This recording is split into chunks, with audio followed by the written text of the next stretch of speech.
Halo, assalamualaikum para peternak bebek petelur. Jumpa lagi dengan channel bebekku. Para peternak bebek petelur merasakan tidak sih beberapa bulan ini kenaikan harga pakan yang terus-menerus naik?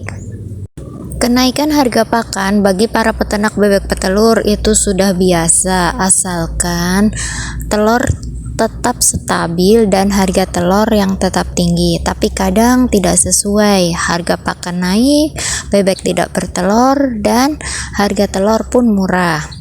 Kita sebagai peternak bebek petelur harus mengambil tindakan, jangan sampai mengalami kerugian. Kenaikan pakan menjadi beban pikiran bagi para peternak bebek petelur sistem kandang, karena jika harga pakan naik terus, bukannya yang didapat keuntungan, malah kerugian. Seperti dedak, saat ini harga dedak sudah mencapai Rp5.000 hingga ada yang Rp5.500 untuk daerah Banyumas di bulan Oktober ini. Itu untuk penggunaan pakan alternatif. Jika menggunakan pakan jadi pun, harga pakan jadi semakin hari semakin naik.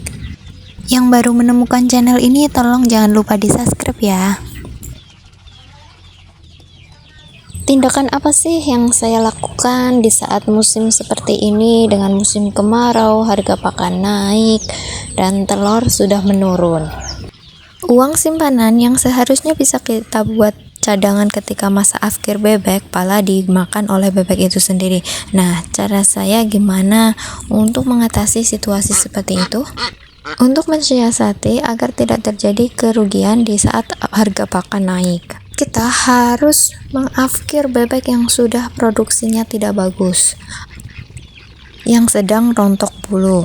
Karena untuk mempertahankan bebek yang sedang rontok bulu hingga bertelur kembali, biaya untuk memberikan pakannya itu lebih mahal dibandingkan harga untuk membeli. Rontok bulu seperti apa sih? Rontok bulu yang seperti ini ya, rontok bulu full sayapnya. Ini tuh bebek sudah tidak bertelur ya teman-teman.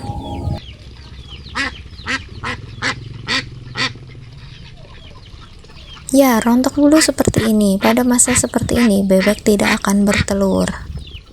Mungkin ada video sebelumnya yang saya mempertahankan bebek yang sedang rontok bulu, karena pada waktu itu bertepatan dengan masa panen. Tetapi untuk saat ini di musim kemarau, kesulitan air dan pakan yang terlalu sedikit dan mahal, lebih baik saya mengafkirkannya. Afkir dan afkir.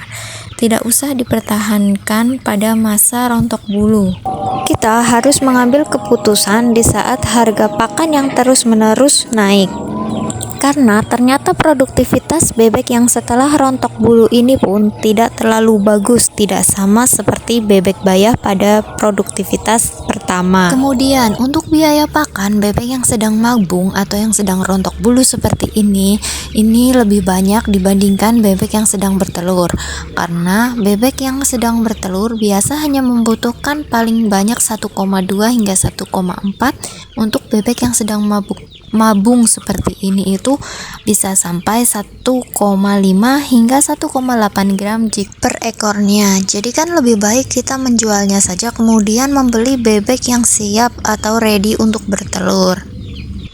Ketika bebek rontok bulu seperti ini, bebek makan itu hanya berfokus untuk membenarkan bulu dan menggemukkan badan dan memperbaiki organ reproduksinya, hingga memang waktu masa mabung ini adalah waktu beristirahatnya bebek untuk memperbaiki sistem reproduksi dan memperbaiki bulu-bulunya.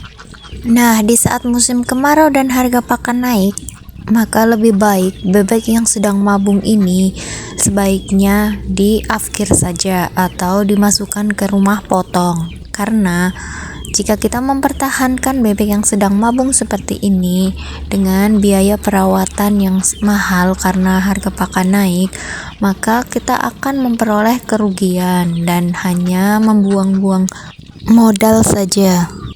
Ya, kalau 1-2 ekor, coba dipikirkan jika hingga ratusan atau bahkan ribuan, apa yang terjadi dengan memberi pakan bebek yang sedang mabung ini. Padahal jika kita mau bergerak cepat, ketika bebek mabung, maka kita menukarkannya dengan bebek yang masih muda, maka kita tidak akan memperoleh kerugian dengan memberikan pakan di saat harga pakan naik. Dan di tempat saya, harga bebek afkir itu dari 48.000 hingga 58.000.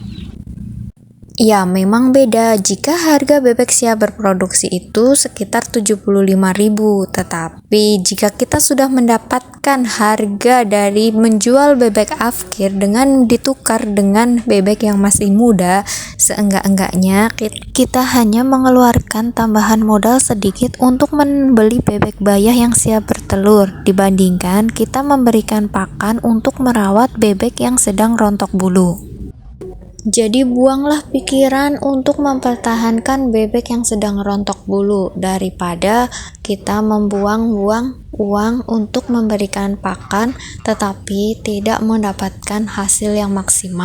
Jika berpikir bahwa bebek setelah rontok bulu nanti akan berproduksi dengan baik sama seperti sebelum rontok bulu, maka ini adalah sebuah tindakan yang salah di saat harga pakan yang sedang mahal dan di saat musim kemarau ini.